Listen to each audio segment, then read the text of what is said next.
Assalamualaikum, my name is Arfan and welcome to a brand new video. In today's video, as you can already tell from the title, I'd like to do an update on the critical commentaries of the Gospel of John. And so the Gospel of John is the fourth Gospel of the New Testament. And so in today's video, I'd like to share with you the single volume commentaries, meaning a commentary that is dedicated for the Gospel of John. This is different from a single volume biblical commentary whereby you have the entire books of the Bible in one single volume. And so, without further ado, the very first literatures that I'd like to recommend or to make you aware of is the Augsburg Commentary on the New Testament, on the Gospel of John, by one of the great scholars of the Johannine literature, which is Robert Kaiser. Okay, and this is his commentary on the Gospel of John. Now, all these commentaries that I will show you today it has some theological discussions in it as well, but it is not meant for you to study your theology. It is not meant for those who wants to study Christian theology, because the approach that all these authors actually take or took when it comes to them writing their commentaries, you can say their methodology is more towards historical analysis, towards historiography, and not so much towards theological approach. It's not really a theological approach, although it has been discussed, or it is discussed actually in some of these literatures, in fact in every of these literatures, regarding the theology. Okay. If you want to study Christian theology, especially on the Gospel of John, then these literatures are not for you. You can turn to the literatures that are widely available out there. Okay. And so, I'm not a Christian, so I don't deal with Christian theology. I'm more interested in the historical development of Christian theology. Okay. And so there's a difference here, theological development of Christian theology. So what do I mean by this? So for example, at which stage in the Christian history or the Christian era did Christians or did the early church started believing that Jesus is actually part of the triune God? Okay. So this is what I mean. And so, all these literatures that I have here, or will be recommending you, inshallah, is of the position that Jesus is not God. Okay, in the Trinitarian sense that we have today. Because these literatures actually discuss that, especially when we get to one of the literatures from Raymond Brown, which I've reviewed before. Okay, Raymond Brown specifically mentioned or advised the readers that they should not think that within the first century or within the period whereby the Gospel of John was actually written, the authors are not of the view that Jesus is part of the triune God. Okay? And so none of the authors here, as far as their literatures are concerned, in terms of their writings, all of them believe that there is a development in Christian theology as to when Jesus actually became God. And when the Gospel of John was actually written, the author do not believe that Jesus is part of the triune God. Now, we can go into a debate. Okay? In fact, if you read them, it has been discussed back and forth between, even though the author or the redactor, the editor of the Gospel of John, do not believe that Jesus is part of the triune God, do they believe that Jesus is somewhat divine? Okay. And my position is that depending on which redactor you actually look at, that there is a tendency whereby the author actually believes Jesus is somewhat divine. But if we put it in the Hellenistic context, okay, whereby if you put it in the understanding of the people of the first and second and third centuries, these people believe that there are gods everywhere. You have the household gods, and you have the Roman emperor being declared or being depicted as God. Okay. And so Jesus is just one of these gods. But is Jesus co-equal, consubstantial? Okay. One person of the Trinity, Okay, three persons, one being. Is Jesus equal to Theos, the Father? Okay, and the answer is absolutely not. They do not believe. None of the gospel authors, even the Apostle Paul, believe that Jesus is equal or part of the triune God. And so if we read these literatures in context, with the background and understanding in context, then you have a different literature compared to when you read theological commentaries on the Gospel of John, whereby the author, because they want to preach Christian theology, they are of the presupposition, or they put you in a context whereby Jesus is actually part of the Trinity. So they approach the literatures from a Trinitarian perspective.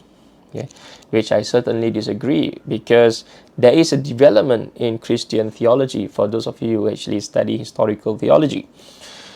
Okay, I'll research into that. So anyway, just so that we are clear, so that you know these literatures I'm recommending you, they are being used in Ivy League universities, okay, and they are part of the bibliography of books published by Oxford, by Yale, by Harvard, so on and so forth. Okay. So the first one is Augsburg Commentary on the New Testament, and this is the one on the Gospel of John by Robert Kaiser. Okay. Next one, this is, by the way, single volume, just one volume, and we move on to the next single volume, and this is the New Cambridge Commentary, okay, on the Gospel of John. And I've reviewed this book before. Okay. And so Jerome Neri, okay, this author is more skewed towards, out of the authors that I have here, is more skewed towards Jesus being divine. But like I said, if you put it in context, okay, Jesus is not, even though Jesus is somewhat divine, but Jesus is not co-equal or consubstantial or part of the triune God, because all this language did not actually exist when the literatures, when the Gospel of John was actually written. Yeah, so this is the New Cambridge Commentary on the Gospel of John. Again, single volume. Yeah, not a very difficult read. It is about 300 pages or so. Okay. And this is based on the New Revised Standard Version. Okay. So these two, as well as one more literatures, the Abingdon commentary on the Gospel of John, which I have it with me, but I do not need to show it to you in this video because it's somewhere in my library.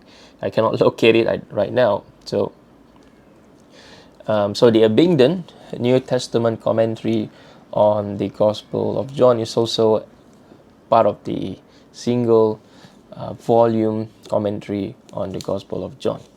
Okay, so you only get brief discussion of the literatures. It will not go into the weeds, but it has enough detail for you to actually understand and explore deeper, somewhat deeper, into the Gospel of John. Okay. So what is the difference, you may ask, between reading the commentaries or the notes on the study Bible? For example, if you have a study Bible,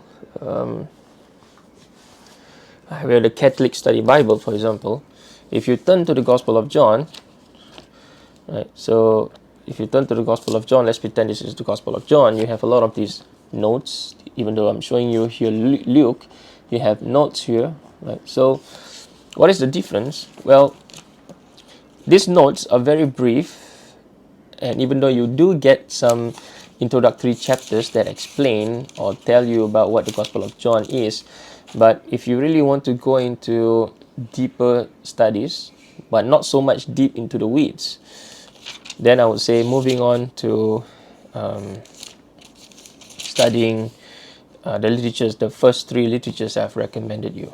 Yeah, so you do get, for example, now is John, you do get all these explanations and historical context, depending on which study Bible you actually read, right? If you are reading theological orientated study Bible, then the footnotes will be to explain Christian theology to you. But for this, which is published by Oxford, okay, this is more towards historical, So he will explain to you, even though it does provide you some theological understanding, but it is more towards explaining to you what this means in context of the time period, which I think is a much more worthy endeavor, because you can basically read anything depending on the theology that you have into a text. Okay, you can read anything, any theology that you have into a text, but is it really what the author believes is a different thing. Okay, and so which is why I'm more towards historical orientated text, and more towards studying historical theology, the development of Christian theology, like the development of the religious theology, so that when the author actually wrote, when the Gospel of John, the author, or how many authors there are, depending on what you believe. Okay, some people believe that it is John, the son of Zebedee, the disciples of Jesus. Some believe that, for example, Raymond Brown lists a probability up to 5 different authors or editors of the Gospel of John, even though the base comes from John, the son of Zebedee, or his disciples. We don't know, right? So there is a development in Christian theology, and so does the author of John actually believe in Jesus as the triune God? And the answer is no.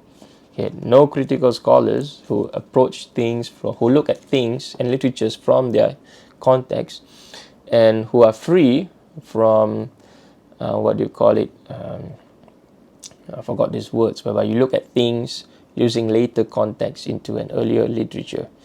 Okay, anachronism, yes, that's the word. So scholars who are free, or who are trying to be free from anachronism, or looking at things from an anachronistic point of view, or not look at things from an anachronistic point of view, they will tell you that the author of the Gospel of John, even the redactors, no matter how many redactors there are, okay, they do not believe that Jesus is part of the triune God. Not even the author who penned down the prologues. Okay, and so this gives us a great transition into the next section, and this is Hermona Commentary. Yeah, this is in 2 volumes. Yeah, this is by Ernst Haeckel, a great German commentator on the Gospel of John.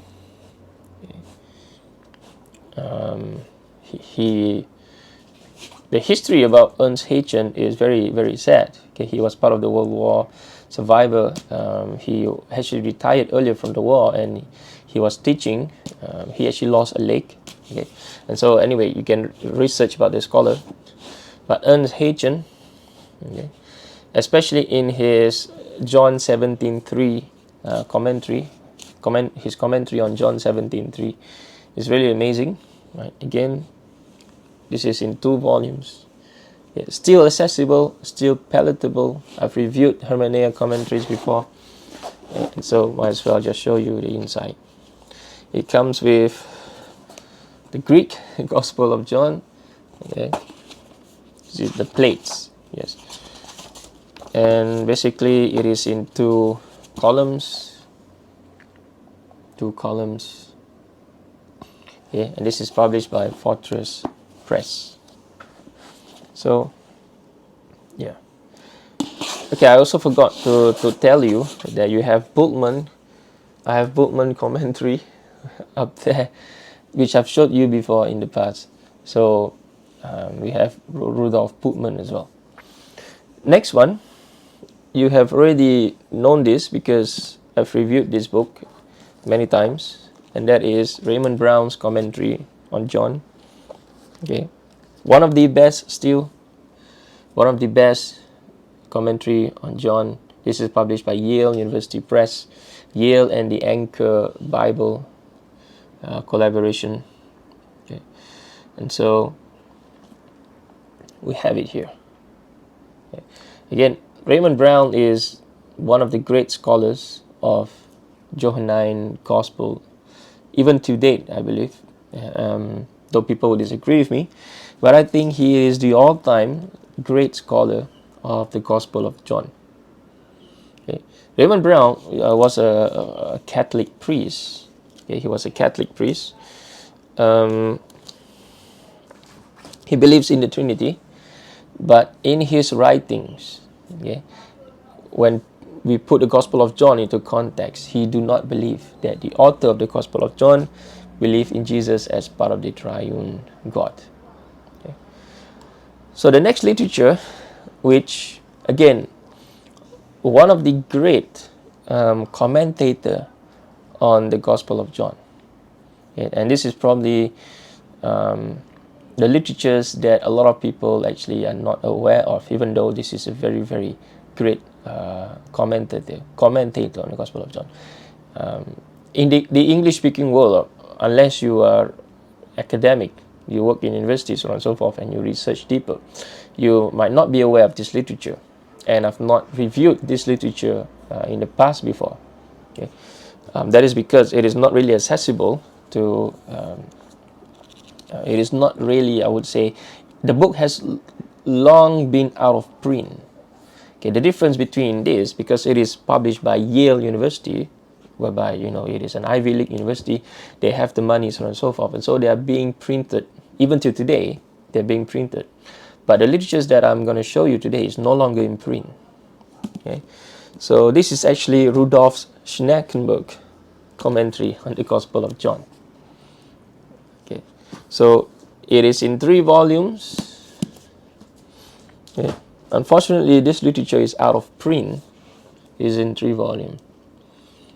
Okay, I have the hardcover one for the 2nd volume, okay, and the rest is all soft cover. So I wish they would put this back in print, because this is actually great. A scholar, Rudolf Schnackenburg, is a great scholar. Raymond Brown quotes Rudolf Schnackenburg many times in his commentary. Okay. And Rudolf Schnackenburg himself quoted Raymond Brown many times in his commentary, right? And so, but Rudolf Schnackenburg is a German, just like Ernst Haeckel, and so in the German-speaking world of the New Testament, they'll be more familiar, and not so much in the English-speaking world, especially people today. And like I said, unless they are really, they deeper themselves in their studies of the Gospel of John, and so, yeah, people are familiar with Bultmann, as again another German, but people are not so familiar with Rudolf Schnackenburg. Right. But Schneckenberg is a great scholar, has been quoted many times. He passed away by the turn of around the same time as Raymond Brown. Okay, by the, if I'm not mistaken about the history, somebody can correct me. Okay. And so, again, the first volume here that I have, this is the first volume. Yeah, and just like Raymond Brown, Rudolf Schnackenburg's commentary has a lot of appendix or exegesis. They call it exegesis. Okay. And so it talks about the pre-existence of the word, okay, the logos, and so forth. Yeah. And so I hope these literatures, these are very, very critical literatures, especially the final 3 literatures that I showed you, the ones with Ernst Haeckel, the Hermona Commentary. Okay, and then the one published by Yale University, Raymond Brown. Okay, and the one that is currently out of print. Okay, so Rudolf Schnackenburg's commentary. Right. And so these literatures will give you a deep dive into the Gospel of John. And if you actually entertain these literatures, even just these 3 literatures, which is thousands and thousands of pages, okay, you will have a lot of knowledge when it comes to understanding the Gospel of John. Okay. But if you are just starting out and you really want to, if you are a Christian and you want to explore the historical side of the literatures, okay, and you do not want to be so theologically orientated, even though you want to have some theology in your writing, so to speak, okay, the literatures, I would recommend this. Okay. It contains a lot of theology. No, I wouldn't say a lot, but it is actually there in the underlying things But it is also easily palatable in a sense whereby you will not feel that you are reading a very liberal literature. Okay. Now, even though Raymond Brown is a Catholic priest, but if you read his literature, people have accused him of being liberal. But if you actually read the appendix that he wrote, right, he believed that Jesus is divine. Okay, but not in the Trinitarian kind of sense. Okay, he believed that the Logos is actually divine, or the Logos is actually has been there, okay, since the beginning. But he falls short of equating Jesus as part of the Trinity. Okay, that is where he falls short. And historically, he's correct. Okay. Theologically, Christians disown Raymond Brown because they find his writings liberal. Okay. They just discard his writings. They go to the writings of Craig Keener, so on and so forth, which is written in more theologically orientated view. Okay. Craig Keener tried to argue that the Trinity has always been there since the beginning. Okay. But a lot of these scholars, these great scholars, disagree in terms of their writings. In terms of their theology, they are different, okay? But in terms of their writing, okay?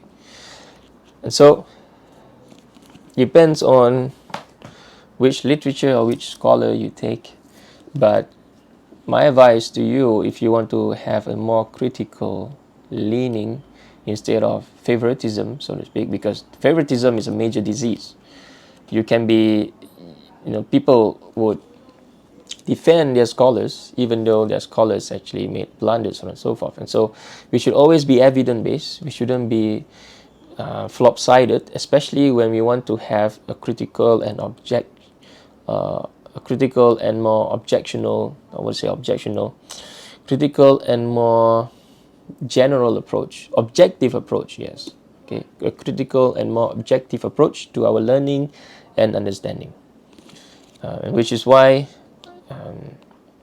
if you've watched my book review videos, I also have literatures that are written by Christian scholars, Trinitarian, and I also have literatures that are written by non-Trinitarians.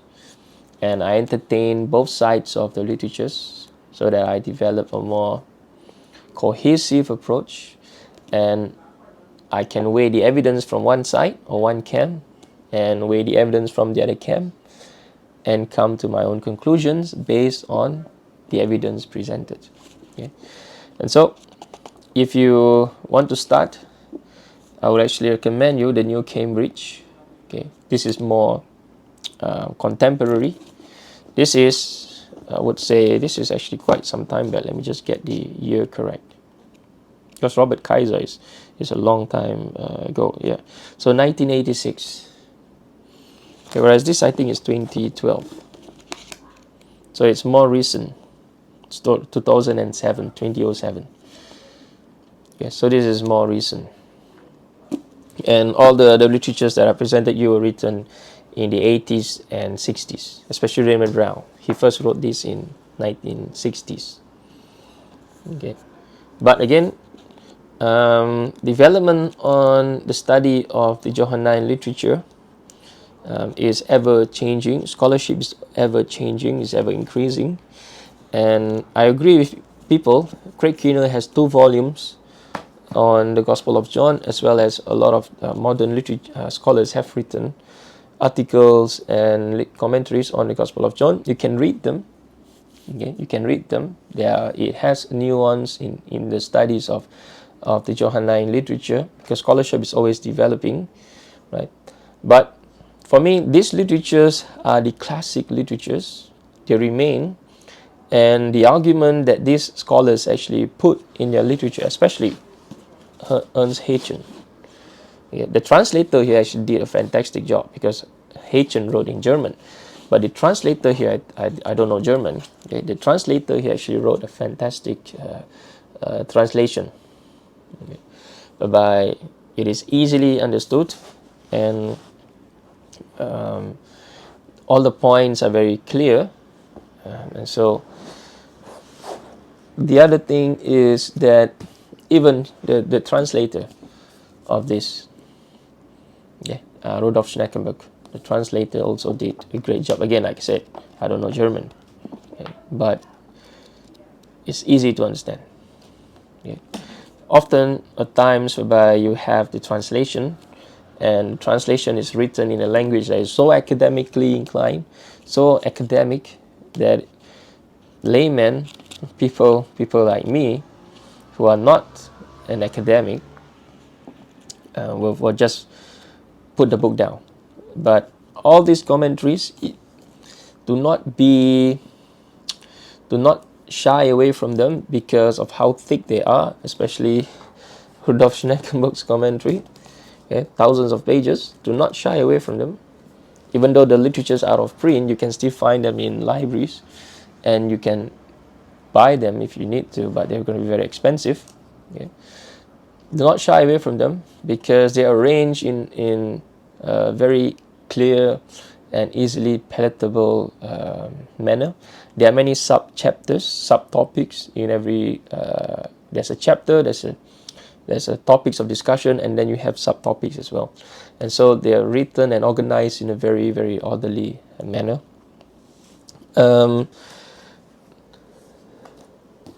Raymond Brown's work might be a bit challenging in terms of its language, okay, because Raymond Brown is a fantastic scholar, so the language that he used might be a bit challenging for readers who have not had a lot of years of studies when it comes to the Gospel of John, or even reading critical commentaries.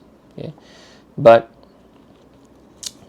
if you read a couple of times, if you read enough introductory chapters on the Gospel of John, or introductory books on the Gospel of John, it will provide you background context as to what he is actually discussing about. Okay. Because most of the time, Raymond Brown assumed that because you are reading his commentary, you assume he assumed that you have the basic knowledge. For example, you know what is the Logos. Okay, and he also assumed that you are well versed with the New Testament because he quotes from Hebrews, and he expects you to understand the background context of what the quotation from Hebrews actually underline. Okay. And so I find it best that sometimes when Raymond Brown quotes materials from Corinthians, from Philippians, from Hebrews, that you also refer to the commentaries. Okay. And fortunately, I have the commentaries, so it's easy for me to go and refer to the commentaries. But after a couple of sessions with this, you'll be familiar with Raymond Brown's language. Okay, and so you'll easily understand his language. It's different from, some authors are just gifted. Their prose are very easily understood, but some scholars are so academic that they have to give you the technical language, because if they give you the technical language, it will save them few paragraphs of explaining, because they expect you to know what this technical language is, because they can't be explaining all this technical language, especially when you are reading literatures of this caliber, right? So which is why I recommend reading, if you want to go into commentaries, I recommend you reading a very easily understood book, and that is this one. Okay. And so, ladies and gentlemen, that's it for me today. I'll see you in my next one. Assalamualaikum warahmatullahi wabarakatuh.